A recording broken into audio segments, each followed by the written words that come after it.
नमस्कार, मी शामराव मोकाशी, अध्यक्ष राजाराम बापू पाटील रिक्षा संघटना। आणि आरटीओमध्ये काय सगळा भैयाजी त्याला लोकांचा काय सगळा काय बी अफवा उठवत असतात। कोण कोण सांगते परमिटच बंद झाले, असं कुठलंच परमिट बंद झालेलं नाही। काय काय तर ते भैयाजी तोंडाला येईल ते बोलतात, ते म्हणजे बोरलीचा आरटीओच बंद होणार आहे। काय आता यांना बोलायचं, एक एक तर भैयाजी अरे कॉलनीचं आरटीओ जाणार आहे, कोण कोण तर भैयाजी म्हणतो चेक ना केला तर आरटीओ जाणार आहे। बाबा कुठे जायचं तेव्हा जाऊन द्या, पण तुम्ही आरटीओ पासून जरा लांब राहा। हां, आणि आता ऑनलाईन काम झाले, तोबरा भरून पान भरायचं, साहेब इसके ऊपर साईन करून साहेब बी त्यातलेच आहे तो कणाना पैसे खात्यात ते सगळे आणखीन भ्रष्टाचार करतात आणि लोकांना काय वाहतूक व्यवस्थेचं वाटोळं ह्यानेच केलेलं आहे ना। आणि आता नुसतं मराठी बी म्हणून त्याचा काय उपयोग नाही। प्रत्येकानं रिक्षाची परमिट काढा बाबा, चालू आहेत, मीटरनंच व्यवसाय करा, भाडीनं आकारू नका। हे स्पर्धेचं युग आहे, स्थानिकांचा व्यवसाय आहे आणि रिक्षा चालवणं म्हणजे काय वाईट नाही बाबा नो। आता बरीचशी रिक्षावाले म्हणतात की आता रिक्षा लय वाढल्यात, व्यवसाय होणार नाही, काय नाही। इथं माफियांच्या गुंडांच्या 30% रिक्षा आहेत, बँकेने वडून गेलेले रिक्षा आहेत, सडून देत ना जाग्यावर सडल्या तरी। पण मराठी रिक्षावाल्यानं प्रत्येकानं रिक्षाचं परमिट काढा, स्वयंरोजगार करा, कुठं काम नाही, धंदा नाही। ते भैयाजी काय म्हणतो त्याच्याकडे काय बघायचंच नाही, तो काय बी म्हणून द्या।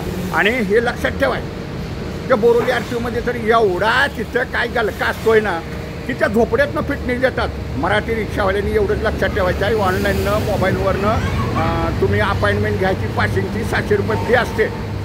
आणखीन आपल्या गाडीचे पेपर अपडेट ठेवायचं आणि ट्रॅकवरती पासिंगला जाऊन पासिंग करायचं। आणि 48 तासात तो अधिकाऱ्यांना फिटनेस नाही जोडलं ना ऑनलाईनला, डायरेक्ट मुख्यमंत्र्यांना, उपमुख्यमंत्र्यांना, परिवहन सचिवांना, आयुक्तांना, मुख्य सचिवांना मेल करायची। मेल आता तुम्ही म्हणशीला मेल कशी करायची, तर गुगलवरनं सगळ्यांचे मेल ID मोबाईल नंबर सुद्धा मिळतात बाबा। असं काही जणांनी ह्या अधिकाऱ्यानं, बोरलीच्या आरटीओ अधिकाऱ्यानं माझी गाडी पास केली ना 48 तासात फिटनेस जोडलं नाही, तक्रार करा आणि ह्यांच्यावर निलंबनाची कारवाई करा। आता गोरगरिबांनी ढिलं पडायचं नाही तक्रारी करायला, तर आपण तक्रारी करा। आता तुम्ही म्हणशीला एवढी तिथं दलाल असं कोण असतं, तिथं माणसं कोणच असतात रे बाबांनो। त्या आरटीओमध्ये सगळे दलाल झालं साफ के सामने साईन किया, हो गया मैं सब करतो, असला सगळा झोल असतोय। आणि पासिंगला कुणाला 10 पैसे द्यायचे नाही रिक्षावाल्यांनी, मराठी रिक्षावाल्यांनी हे लक्षात ठेवा। आणि QR कोडवाला फिटनेस आहे ते ऑनलाईनच काढायचं, त्या झोपड्यात फिटनेस देतात ते आरटीओवाल्यांनी माणसं ठेवले तर तिथं 400-500 रुपये गोळा करतात, 10 पैसे द्यायचे नाही।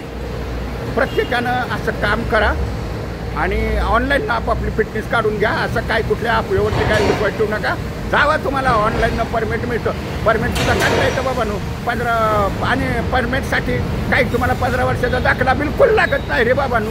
हे बाई या लोकांची माणसं त्या आरटीओच्या समोरून बसलेले असतात, दाखलं बनवणारे 5-5 हजार रुपये घेऊन। ज्याच्याकडे लायसन बिल्ला आहे त्याला कुठलाही 15 वर्षाचा दाखला मागत नाही। जर कुठला अधिकारी मागत असेल त्याला विचारत जाव रे, मला बाबा तुझा आदेश काय आहे ते मला तरी कळून दे म्हणायचं। दाखलाच लागत नाही परमिटसाठी, पण तुम्हाला बिल्ला काढायचा असेल तर 15 वर्षाचा दाखला, पोलीस रिपोर्ट लागतो परमिटसाठी। पोलीस रिपोर्ट, आधार कार्ड, 500 रुपयाची ऑनलाईन भरावे लागतं, एवढेच पेपर लागत असतात। हे खाली भैयाजींची नुसती बोंबाबोंब आहे, जाऊ दे आता। आणि ऑनलाईन आता प्रत्येकाने काम करायचं, ते आरटीओवाले आणि ते भैयाजी एजंटचे बघून द्यात काय करायचे।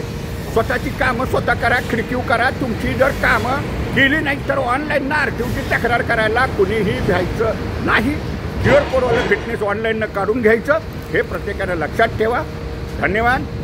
मूचवाले मोकाशी यूट्यूब पहा, लाईक करा, शेअर करा आणि सबस्क्राईब करा। धन्यवाद।